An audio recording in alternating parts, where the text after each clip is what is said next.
Now, Alex was a teenage cowboy who loved two things: his Ford F-150 and Applebee's. He had inherited the truck from his grandfather, who had painted it to look like the General Lee from the Dukes of Hazzard. Alex was proud of his truck, even though it was old and rusty. He liked to drive it around town, honking the horn that played the first notes of Dixie.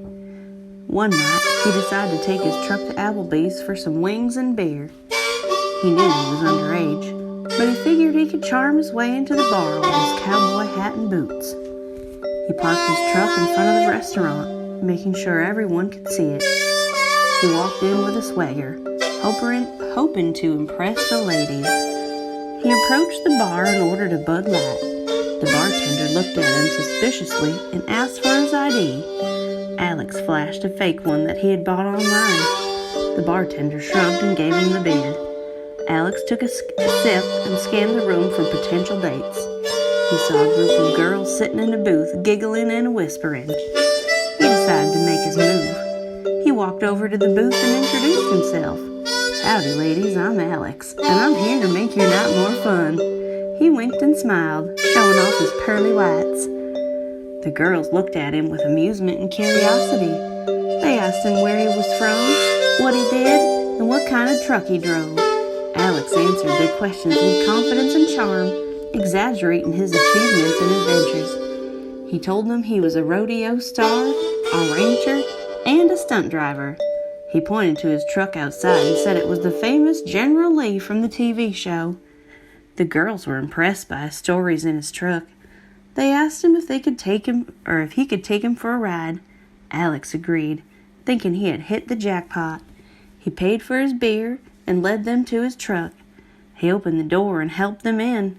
He got behind the wheel and started the engine. He revved it up and honked the horn. He drove out of the parking lot, speeding and swerving on the road. He wanted to show off his skills and thrill his passengers. He turned on the radio and blasted some country music. He sang along loudly, making up his own lyrics. He drove around for a while, ignoring the traffic lights and signs. He ran over a few trash cans and mailboxes along the way. He didn't care about the damage or the noise. He was having too much fun. He decided to take him to a nearby bridge that crossed over a river.